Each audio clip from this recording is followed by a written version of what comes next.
بسم الله الرحمن الرحيم.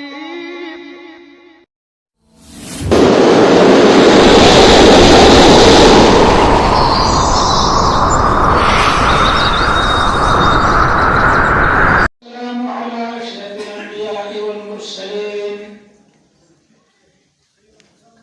أما بعد فأعوذ بالله من الشيطان الرجيم.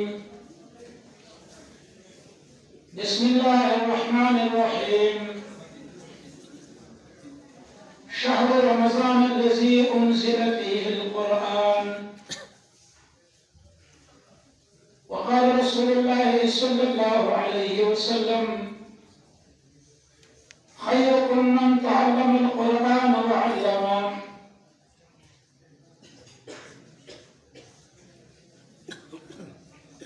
درنو عزتمندو، ډېر زیات ښکلی محفل دی، ډېر بهترین مجلس دی چې نن د قرآن عظیم الشان ختم په دې علاقه کې، په دې مسجد کې د تراویح په منځه کې وشو، او موږ او تاسو یې په دې اخرنو صورتونو کې او په دې اختتامي دعا کې شریک شو. د دې باره کې خو به زه تاسو ته دومره ووایم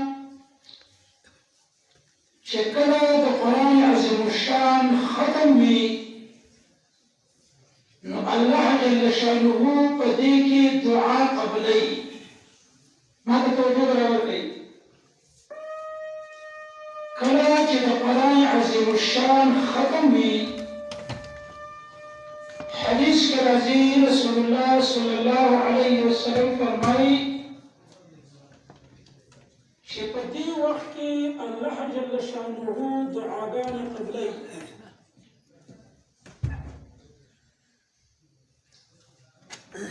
د قاری د قرآن لپاره یو دا ده چې نن دعا قبلېږي، یو دا ده چې الله جل شانه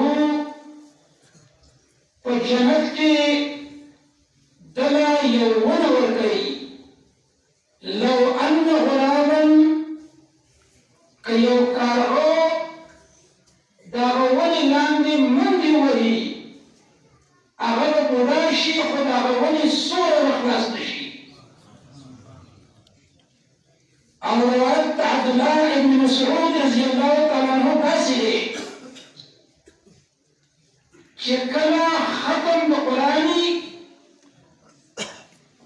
او دا کم کسان په ختم کې حصه واخلي، لکه نور تراویح نه راغلي، خو صرف د آخري ختم لرل. عبدالله ابن مسعود رضی الله تعالی عنه فرمایي، وایي د دې مثال داسې دی لکه مجاهدین چې جهاد وکړي او یوه علاقه فتح کړي او غنیمت پروت وي، لا تقسیم شوی نه وي، او په دې کې دا زلمی ورسېده او د تقسیم نه مخکې دی کېناسته، څنګه حساب چې هغه چا جهاد کړی و هغوی ته میلاوي، د هغه شان حساب دې ته میلاو شوه. د انس رضی الله تعالی عنه طریقه به دا وه چې کله به نور څوک نه او قرآن به ختماوه، نو خپل اهل به ځان ته راغونډ کړه، وایي نن راځئ زما ختم دی. یو عالم دی د امام مجاهد رحمت الله علیه شاګرد دی، وایي ما پسې ورځ امام مجاهد خبر راولېږه، وایي زه چې راغلم د هغه سره بل عالم هم ناست و، ابن ابو امامه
مشوره وکړه چې دلته شپه کوو.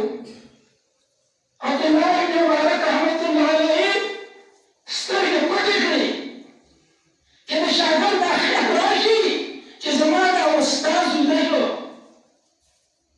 شاګرد نه ویده کېږي، دا شاګرد مې مړه شو. دې شاګرد ځان ویده کړو. چې ځان یې ویده کړو، عطاءاللہ ابن مبارک راپاڅېدو او الله ته ودرېدو، عبادت یې شروع کړ.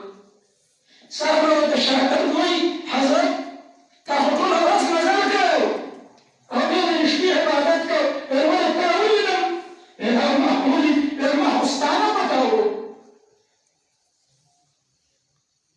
عبادت دې ته وایي، عمل دې ته وایي. حدیث کې راځي رسول الله صلی الله علیه وسلم فرمایي په ورځ د قیامت چې اول فیصله کېږي، اول اور ګرمېږي او روایت کې راځي هغه به درې کسان دي. مجاهد به راوستلی شي، الله به د خپل احسانات هغه به ښکاره کړي. بیا به ورته وایي تا څه کړي؟ وایي یا الله ستا د پاره ما جهادونه کړي وو، په هر جهاد کې به شریک ومه. الله به ورته وایي دروغ دې ویل، تا خو زما لپاره جهاد نه و کړی، تا خو د دې لپاره جهاد کړی چې تا ته مجاهد وویلی شي. فرمخې جهنم ته ور واچوئ. سخي ځوان به راوستلی شي، هغه خیراتونه کړي، هغه صدقې کړي، الله ورته احسانات ورښکاره کړي. څه یې کړي؟ یا الله یو مدرسه مې نه پرېښې، یو جومات مې نه پرېښې، یو بیمار مې نه پرېښې، یو غریب مې نه پرېښې، یو یتیم مې نه پرېښې، او د هر چا څه مې ښېګڼه کړې. الله به ورته وایي دروغ دې ویل، تا خو دا خیرات د دې لپاره کړی و چې ما ته سخي وویلی شي، او سخي تا ته ویلی شوی دی. فرمخې جهنم ته ورګوزار کړي. قاري صاحب به راوستلی شي، مولانا صاحب به راوستلی شي، تا تقریر کړی و، تا ترجمه کړې وه، تا ختم کړی و. الله ورته خپل احسانات ورښکاره کړي. تا دا څه لپاره کړي وو؟ الله ما دا ستا لپاره کړي وو. نه تا خو ویل چې ما ته قاري صاحب ویلی شي، ما ته مقرر ویلی شي. فرمخې جهنم ته ورګوزار کړي. قرآن به وایو خو زمونږ ستاسو به پکې مقصد د الله رضا وي. شکر والحمدلله دا د الله لوی احسان دی. داسې وختو چې دا قرآن نه و لیکلی شوی، د یماني جنګ وشو، ډېر عظیم جنګ و. رسول الله صلی الله علیه وسلم وفات شوی دی. ابوبکر صدیق رضی الله تعالی عنه امیر المؤمنین دی. یو طرف ته خلک پیدا شو، هغوی د زکات نه انکار وکړو، او بل طرف ته مسلمة الکذاب د پیغمبرۍ دعوه وکړه. ابوبکر صدیق رضی الله تعالی عنه باندې ډېر لوی بوجونه راغلل، ډېر لوی مشکلات راغلل، خو ابوبکر صدیق رضی الله تعالی عنه دونه کلک ولاړ دی. د یماني د جنګ لپاره خالد رضی الله تعالی عنه موږ او تاسو به د پښتنو بابا و، هغه د هغې امیر کړو او هغې نه ورولېږو. مسلمة الکذاب په یو قلعه کې بند دی، او صحابه کرام رضی الله عنهم باید په میدان باندې وي او جنګ شروع شي. د هغوی نه غشي راولېږي، صحابه شهیدان کېږي، او هغوی دګېږي، هغوی څوک نه دګېږي. یو روایت کې راځي چې 900 کاله